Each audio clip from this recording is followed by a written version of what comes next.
सहनाववतु सहनौ भुनक्तु सह वीर्यं करवावहै तेजस्विनावधीतमस्तु मा विद्विषावहै। ओम शांति शांति शांति। वैदिक जीवन पद्धति की इस कक्षा में आप सभी का हार्दिक स्वागत है, अभिनंदन है। वेदो अखिलो धर्म मूलम, वेद सब सत्य विद्याओं का पुस्तक। वेद का पढ़ना, पढ़ाना, सुनना, सुनाना तथा अपने आचरण में लाना हम सब श्रेष्ठ जनों का, आर्यों का परम कर्तव्य है। वेद विहित कर्मों का अनुष्ठान हमको हर प्रकार से जीवन में उत्कर्ष, जीवन में जो सौहार्द, परस्परता, प्रेम, करुणा, जो भी शुभ गुणों का आधान है, हर प्रकार से होता है। हम जब वैदिक जीवन जीते हैं, अर्थात जहाँ पर जो परमात्मा की वाणी है, जो उसका उपदेश है, इस संदेश को जब हम अंगीकार करते हैं, इसको सहज स्वीकार करते हैं, तो हमारे संस्कारों में दिव्यता आ जाती है, हमारे विचारों में, व्यवहारों में दिव्यता आ जाती है। अतः इस कल्याणी वेदवाणी का स्वाध्याय निरंतर हम करते रहें और इस प्रकार से जो इसका अनुष्ठान करता है वो हर बुराई से बच जाता है। बुराइयों पर हम विजय प्राप्त करें, बुराइयों में हम कभी फंसे नहीं, कभी बुराइयों के दलदल में धंसे नहीं, इसका हमको सदा सर्वदा सर्वत्र ध्यान रखना चाहिए। ऋग्वेद का स्वाध्याय हम कर रहे हैं और ऋग्वेद में हम चतुर्थ मंडल के सूक्तों का स्वाध्याय कर रहे थे। बहुत ही सुंदर उपदेश चल रहा है कि हम अपने जीवन में तेजस्वी बने, वर्चस्वी बने, हम वीर पुरुष बने, उस परमपिता परमेश्वर का सदा सुमिरन करने वाले बने, गतिशीलता हमारे अंदर हो, काम आदि शत्रुओं पर विजय प्राप्त करने वाले हम हों, अनेक प्रकार से अपने दिव्य जीवन को सदा आगे बढ़ाते रहें, तो निसंदेह हमारा बहुत ही यह दिव्य जीवन, भव्य जीवन जो समष्टि के लिए भी बहुत ही सुंदर होगा। आज हम ऋग्वेद के चतुर्थ मंडल के 15वें सूक्त के मंत्रों का स्वाध्याय करेंगे, जिसमें से छठा मंत्र जो बड़ा ही सुंदर वेद मंत्र है, छोटा मंत्र है, परंतु विशेषकर हम अपने इसको जीवन में धारण करें, इसका उपदेश। तो वेद मंत्र प्रथम मैं आपके समक्ष लिखता हूँ, फिर इसकी चर्चा करता हूँ।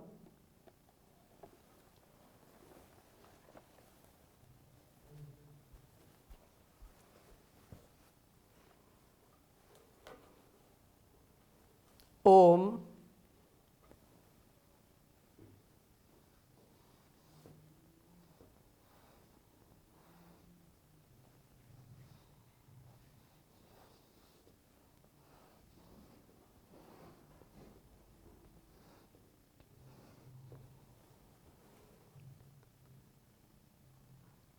तमर्वंतम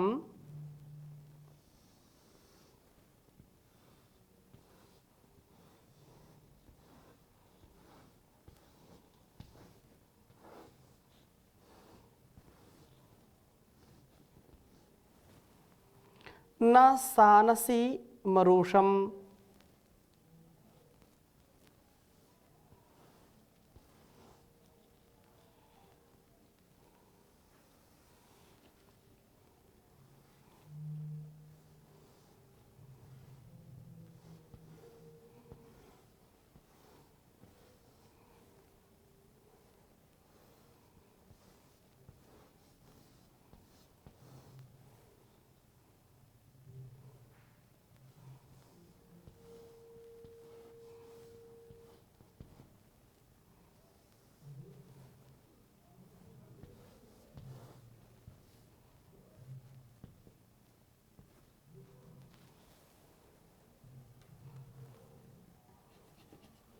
न सानसी मरुषम न दिवः शिशुम।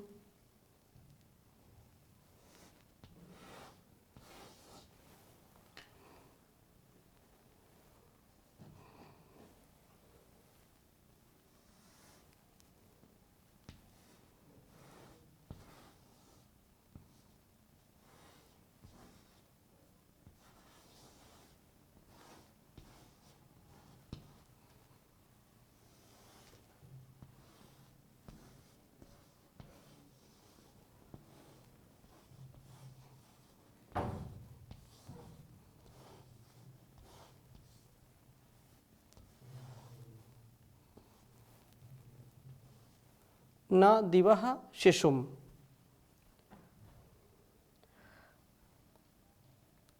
मर्मृज्यन्ते दिवे दिवे।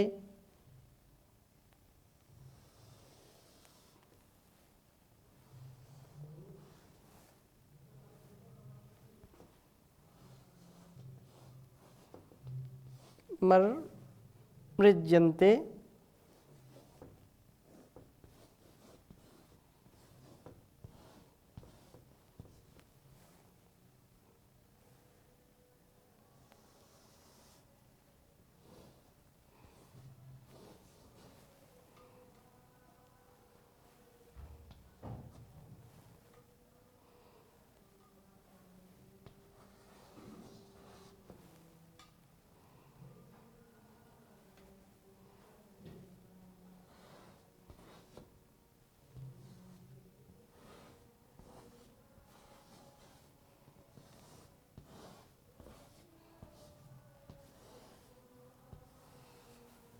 दिवे दिवे। यह मंत्र चतुर्थ मंडल के 15वें सूक्त का 6ठा मंत्र है।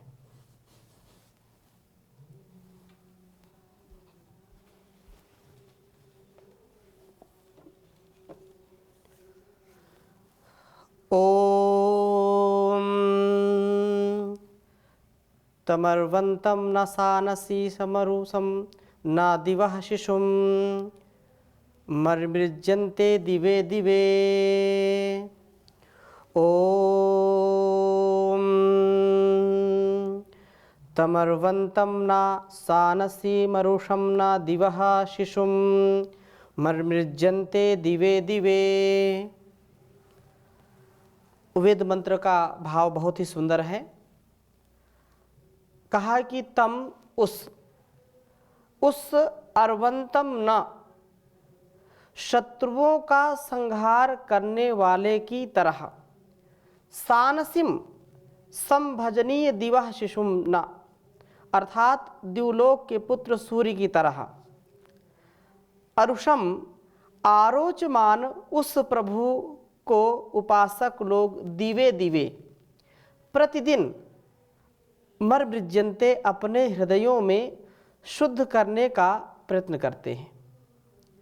उस प्रभु को शुद्ध करने का भाव यह है कि हृदय में उत्पन्न हुई वासनाओं को दूर करते हुए, ये वासनाएं ही तो वह मलिन आवरण है जो कि हमें प्रभु का दर्शन नहीं होने देता है।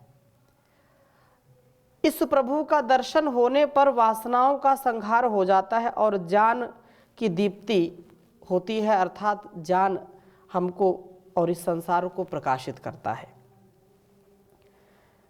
इस वेद मंत्र का जो आशय है वह अत्यंत ध्यान देने की योग्य है। एक उदाहरण के द्वारा यहाँ पर बताया जा रहा है कि जिस प्रकार से दिवः शिशुम न, जैसे दिवलोक के पुत्र सूर्य, और सूर्य का जब प्रकाश होता है तो संसार में कहीं पर भी अंधकार नहीं रह पाता है। जैसे हम एक कक्ष में, कमरे में जाते हैं, अंधकार से युक्त कमरा है वह जो कक्ष है, हम जब एक छोटा सा भी टिमटिमाता दीपक ले जाते हैं तो उस अंधकार में कक्ष में, उस कमरे में प्रकाश हो जाता है और प्रकाश होते ही अंधकार दूर हो जाता है। ऐसे ही उस परम पिता परमेश्वर की विशेष कृपा से जो धर्मात्मा हैं, जो दिव्य आत्मा हैं, जो प्रभु के उपासक हैं, जो सच्चाई के साथ जीवन को जीना चाहते हैं, सच्चाई के साथ, सात्विकता के साथ अपने जीवन को जी रहे हैं, उनका जीवन अत्यंत ही बुराइयों से दूर हो जाता है। अर्थात लेश मात्र उनको दुर्गुण, दुर्व्यसन, दुर्व्यवहार दूषित नहीं करता। ये वासनाएं, जो सांसारिक वासनाएं, जो किसी व्यक्ति, किसी वस्तु, किसी स्थान में जो हमारा अटैचमेंट हो जाता है, जो हमारा मन उसी में लगा रहता है, आकर्षित हो जाते हैं हम, तो उससे हमारे अंदर काम, क्रोध, लोभ, मोह, ईर्ष्या, द्वेष की भावना जन्म ले लेती है। और ये ईर्ष्या, द्वेष, छल, कपट ही वास्तव में हमारे अंदर का अंधकार है। हम अपने स्वरूप को भी नहीं देख पाते और संसार के स्वरूप को भी नहीं देख पाते। अंधकार का यह विशेष गुण है। यदि अंधकार में आप खड़े हैं तो आप अपने आप को भी नहीं देख सकते। आपके चारों ओर दर्पण लगे हों, क्योंकि ऐसे तो कौन देख पाएगा पूरे शरीर को। अंधकार में स्थान हो और बहुत अच्छे अच्छे दर्पण लगे हों तो भी आप अपने स्वरूप को नहीं देख सकते। क्यों? क्योंकि चारों ओर अंधकार छाया हुआ है, जो हमारा स्वरूप भी हमको देखने में नहीं आता। परंतु थोड़ा सा भी प्रकाश हो जाता है तो चारों ओर जो मिरर लगे हुए हैं, जो दर्पण लगे हुए हैं, उनमें हम अपने आप को अच्छी प्रकार से देख पाते हैं। ये कब संभव होगा? जब हमारा ज्ञान परिपक्व होगा। हम प्रभु की उपासना से, उसकी जो स्तुति, प्रार्थना, उपासना है, उसका अनुष्ठान करके सदा आगे बढ़ जाएंगे और कभी भी हम पतित नहीं होने पाएंगे। तो ये जो शुद्ध भाव की बात है कि हृदय में जो शुद्ध भाव है वही प्रभु तक पहुंचाने का कार्य करता है। यदि शुद्ध भाव नहीं है, शुद्ध ज्ञान नहीं है, शुद्ध कर्म नहीं है, तो शुद्ध उपासना भी संभव नहीं है। इसलिए हमारा कर्तव्य क्या है कि हम सबसे पहले शुद्ध ज्ञान को अर्जित करें। शुद्ध ज्ञान से हमारा जीवन और यह जगत कल्याण को प्राप्त होगा। इसलिए ये कहा है कि ये वासनाएं हमको इतना दूषित कर देती हैं। जैसे हमने उदाहरण बताया कि अंधकार में अपने स्वरूप को भी आप दर्पण पर नहीं देख सकते। दूसरा उदाहरण हम यदि लेना चाहें तो जिस प्रकार से गंदा, जो बहुत ही दूषित धूल, मिट्टी से सना हुआ जो दर्पण सामने हो, शीशा हो, और उसमें आप अपने आप को देखना चाहें तो आप देख नहीं सकते। ऐसे ही इस संसार की जो वासनाएं हैं, इस हमारे अस्तित्व में ऐसा रंग बिखेरती हैं, ऐसा दूषण फैलाती हैं, प्रदूषण फैलाती हैं कि हम अपने स्वरूप को भी देखना चाहें तो नहीं देख सकते। तदा दृष्टु स्वरूपे अवस्थानम की जो बात कही है महर्षि पतंजलि जी ने, वह भी जब तक चित्तवृत्ति का निरोध नहीं होगा, जब तक इन आकर्षणों से हम बचेंगे नहीं, तब तक यह संभव नहीं है कि अपने स्वरूप में अवस्थित हो जाएं। और जब छोटी छोटी जो संकीर्ण विचारधाराएं हमारे मन मस्तिष्क में पनप जाती हैं, हम छोटे स्वार्थों से हर पल हर क्षण दुखी होते रहते हैं और दूसरों को भी दुख देते रहते हैं। लेकिन जो सच्चा उपासक होता है, जो सच्चा ईश्वर भक्त होता है, जो माता पिता गुरु आचार्य की आज्ञा का पालन करता है, उनका प्रियाचरण करता है, कल्याणी वेदवाणी का स्वाध्याय करता है, वह कभी भी पतित नहीं होता है, कभी भी इन वासनाओं के चक्र में नहीं फंसता है, इनके जाल में कभी फंसता नहीं है। इसलिए हम प्रभु का सदा गुणगान करें, उसकी उपासना करें, प्रभु का दर्शन करने का प्रयत्न करें, क्योंकि प्रभु दर्शन से ही सब हमारा जग और जीवन स्वस्थ होगा, अच्छा होगा, दिव्य होगा। और प्रभु के दर्शन कब होंगे? जब वासनाओं का संहार हो जाता है। बिना वासनाओं के संहार हुए इनको हम दूर नहीं कर सकते हैं। इसी प्रकार से ये बात यहाँ कही है कि ज्ञान की दीप्ति चमक उठती है जब हम सच्चे भाव से जो उपदेश है उसको अपने जीवन में उतारते हैं। ध्यान के द्वारा हृदय को परिमार्जित करते हुए हम प्रतिदिन उस प्रभु के प्रकाश को देखने का प्रयत्न करें। प्रभु हमारे सब वासना रूप शत्रुओं का संहार करके हमें दीप्त जीवन वाला बना देते हैं, अर्थात हम प्रकाशित हो जाते हैं, प्रकाश से युक्त जीवन हो जाता है हमारा। हर मुश्किल को हम पार कर जाते हैं। जो छोटी छोटी मुश्किलों में भी हम कभी कभी थक जाते हैं, कभी कभी हताश निराश हो जाते हैं, हमको उस विधाता की व्यवस्था में कभी कभी मन, क्योंकि हमारा जब ठीक नहीं होता तो उसको भूल करके अनेक कष्ट हम पाते हैं, अनेक दुख पाते हैं। हम उसका यदि गुणगान करते हैं, चिंतन करते हैं, ध्यान करते हैं तो कभी भी हम दुखी नहीं रहेंगे। हमारे अंग संग वो होगा। बुराइयों को नष्ट करने वाले, दिव्य गुणों को उत्पन्न करने वाले बन करके प्रभु का हम दर्शन कर पाएं, ये अत्यंत महनीय बात है। क्योंकि सारा संसार और ये सुंदर शरीर उस परमात्मा ने अपनी ओर बुलाने के लिए बनाया है। हमने इस शरीर को पा करके, इस संसार को पा करके उसको भुलाने का काम किया है। तो हम उसको भुलाए नहीं, उसका गुणगान करें। इसलिए बहुत सुंदर बात कही है, दो घड़ी भगवान का ले नाम तू, और करना छोड़ दे सब काम तू।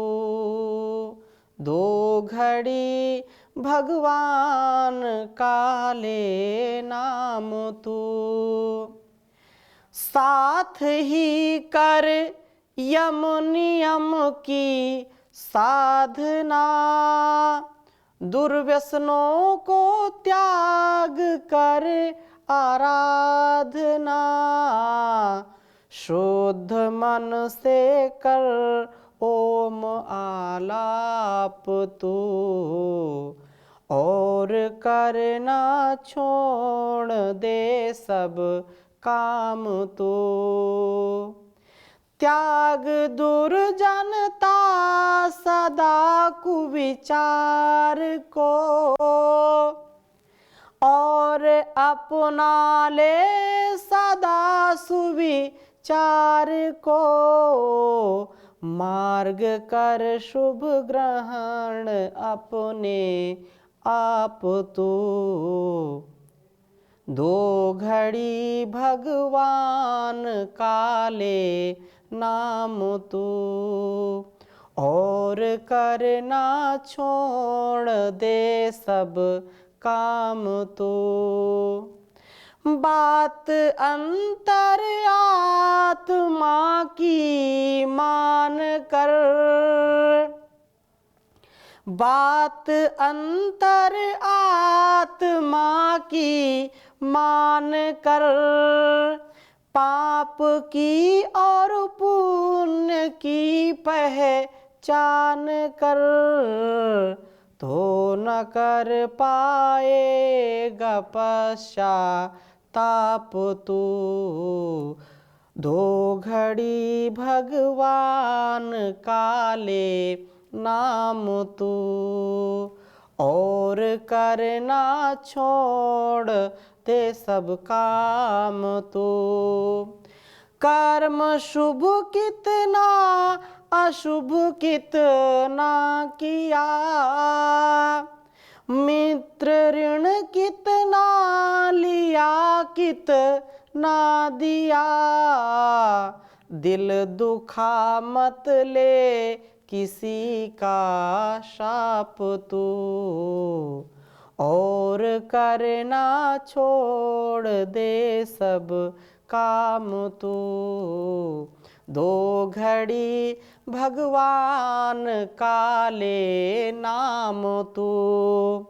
तो परमात्मा का नाम हमको सुबह शाम जब भी समय मिले हमको जरूर उसका सुमिरन करना चाहिए, क्योंकि थोड़ा थोड़ा भी यदि हम इस ओर ध्यान देते हैं, थोड़ा थोड़ा भी यदि ईश का भजन करते हैं, चिंतन करते हैं, मनन करते हैं, तो अवश्य ही हमारी बुराइयां हमसे दूर चली जाती हैं और हमारे अंदर अच्छाइयों का आधान होता है, हम श्रेष्ठ गुणों के धनी हो जाते हैं। अगला मंत्र बहुत ही सुंदर वेद मंत्र है और 7वां मंत्र, इसमें भी बड़ी सुंदर चर्चा है। छोटा मंत्र है, लिख देता हूं मैं, फिर चर्चा करता हूं। ओम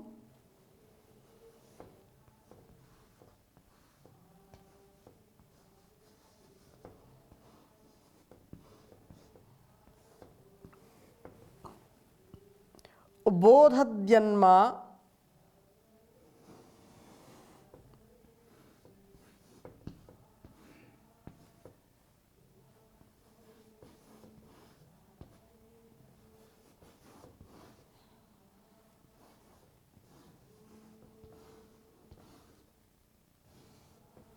बोधजन्मा हरिभ्याम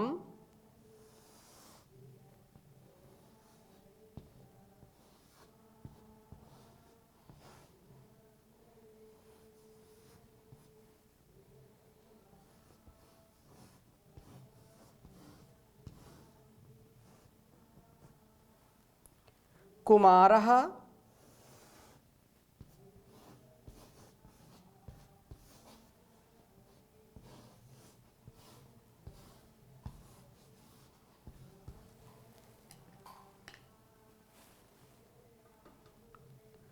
साहदेव्यः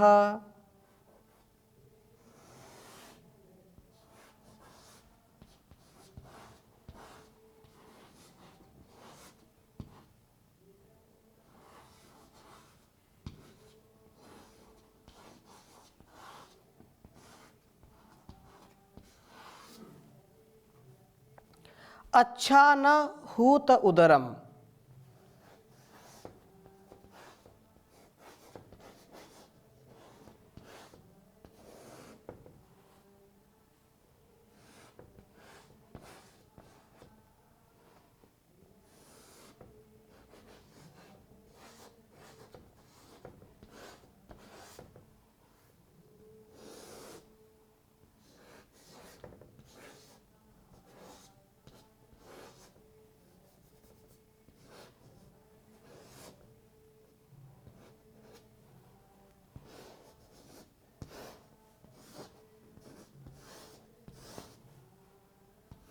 चतुर्थ मंडल के 15वें सूक्त का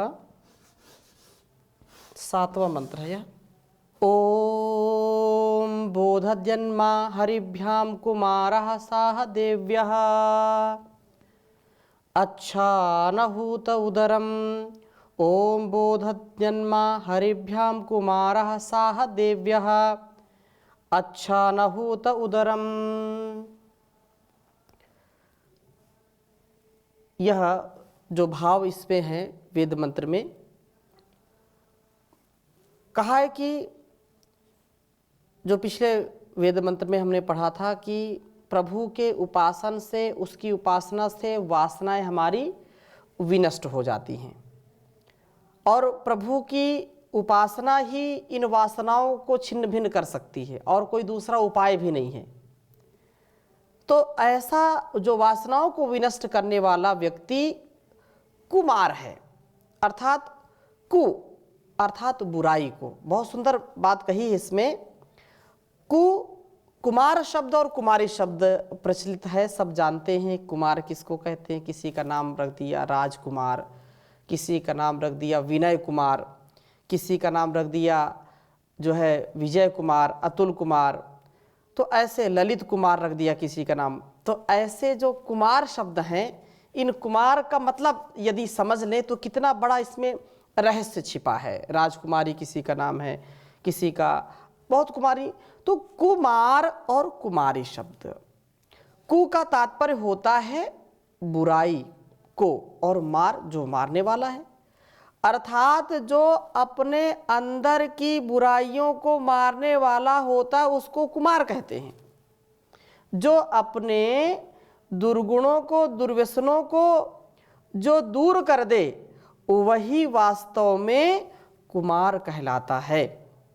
इस प्रकार से यदि कुमार शब्द को हम समझते हैं, जानते हैं और वैसा जीते हैं, इसीलिए भारतवर्ष दुनिया में सबसे युवा देश और सबसे शक्तिशाली देश प्राचीन काल से रहा है। क्यों?